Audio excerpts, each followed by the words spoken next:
Hi friends, నా పేరు సుమంత్. మీరు చూస్తున్నది గ్రూటమ్ యూట్యూబ్ ఛానల్.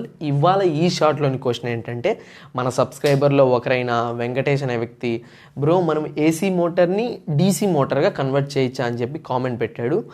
మనం ఈజీగా ఏసీ మోటార్ని డీసీ మోటార్గా కన్వర్ట్ చేయొచ్చు. కాకపోతే ఏంటంటే కొన్ని స్పెసిఫికేషన్స్ తెలియాలి, అంటే బేసిక్స్ తెలియాలి.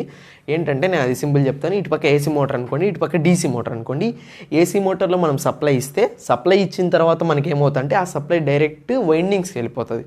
బట్ కానీ డీసీ మోటార్లో ఏమవుతుందంటే సప్లై ఇచ్చిన వెంటనే అది కమ్యుటేటర్కి వెళ్తుంది, అంటే షాఫ్ట్ మీద ఉన్న కమ్యుటేటర్కి వెళ్తుంది సప్లై అనేది. దాని తర్వాత అటుపక్క నుంచి వచ్చిన తర్వాత, అంటే దీనికి ముందర ఏంటంటే సప్లై ఇచ్చిన తర్వాత ఆ సప్లై బ్రషెస్కి వస్తుంది. బ్రషెస్ తర్వాత కమ్యుటేటర్ ఉంటుంది, ఆ కమ్యుటేటర్ తర్వాత వైండింగ్ ఉంటుంది. అంటే ఈ మధ్యలో నెంబర్ ఆఫ్ పార్ట్స్ ఉంటాయి కాబట్టి ఈ నెంబర్ ఆఫ్ పార్ట్స్ని దాటుకొని అది వైండింగ్స్కి వెళ్తుంది. అదే ఏసీ మోటార్లో ఏంటంటే డైరెక్ట్ వైండింగ్స్కి వచ్చేస్తుంది. సో కాబట్టి ఈ ఏసీ మోటార్లో ప్రీవియస్గా మనం కమ్యుటేటర్కి బ్రషెస్ ఇవన్నీ యాడ్ చేస్తే మనము ఏసీ మోటార్ని డీసీ మోటార్గా కన్వర్ట్ చేయొచ్చు. సో కాబట్టి ఇది ఫ్రెండ్స్, ఏసీ మోటార్ని కూడా డీసీ మోటార్గా కన్వర్ట్ చేయొచ్చు.